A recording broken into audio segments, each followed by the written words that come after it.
नमस्कार शेतकरी बांधवांनो, योजनादूत या आपल्या चॅनलवर सर्वांचे स्वागत आहे।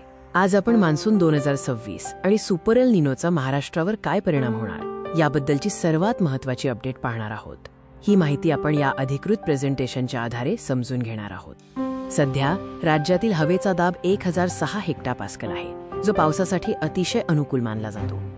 येत्या 4 ते 5 दिवसांत विदर्भ, कोकण आणि मध्य महाराष्ट्रात मान्सूनपूर्व पाऊस आणि गारपिटीची शक्यता आहे। पण मित्रांनो, हा मुख्य मान्सून नाही, त्यामुळे पेरणीची घाई करू नका। आता समजून घेऊया सुपर एल निनो म्हणजे काय। जेव्हा प्रशांत महासागराचे तापमान सामान्यपेक्षा 2 अंश सेल्सियसने जास्त वाढते, तेव्हा त्याला सुपर एल निनो म्हणतात। ही प्रक्रिया 9 ते 12 महिने चालते, ज्यामुळे जागतिक हवामानात मोठे आणि गंभीर बदल होतात। याचा परिणाम काय होतो?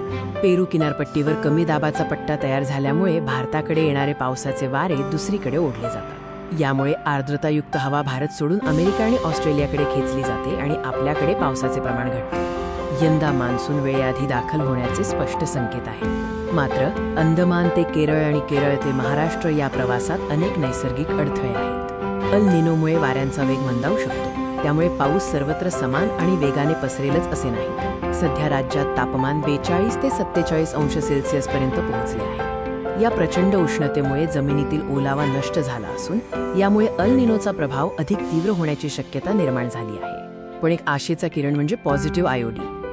सध्या हिंदी महासागराचे तापमान 30 ते 31 अंश सेल्सिअसच्या आसपास आहे। हे मान्सूनसाठी अत्यंत पोषक लक्षण असून यामुळे एल निनोचा वाईट प्रभाव कमी होण्यास मदत होऊ शकते। जागतिक संस्था काय म्हणतात?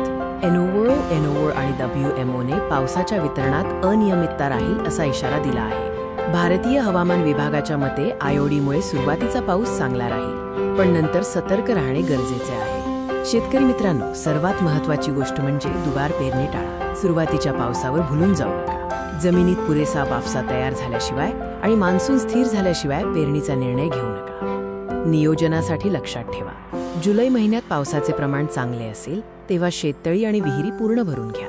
ऑगस्ट-सप्टेंबरमध्ये पावसाचा खंड पडण्याची शक्यता असल्याने साठवलेल्या पाण्याचा वापर ठिबक सिंचनाद्वारे अत्यंत काटकसरीने करा। सुपर एल निनोची खरी तीव्रता ऑगस्ट 2026 नंतर वाढणार आहे। याचा परिणाम केवळ या वर्षाच्या परतीच्या पावसावरच नाही, तर 2027च्या शेती हंगामासाठी हे तापमान अत्यंत बाधक ठरू शकते। थोडक्यात सांगायचे तर पाऊस लवकर येईल, पण खंड पडण्याची शक्यता आहे। पाणी साठवणूक आणि योग्य वेळी पेरणी हाच आपला बचावाचा मार्ग आहे। 15 ते 20 मे दरम्यान नवीन अधिकृत अंदाज येईल, तेव्हा आपण पुन्हा भेटू। धन्यवाद।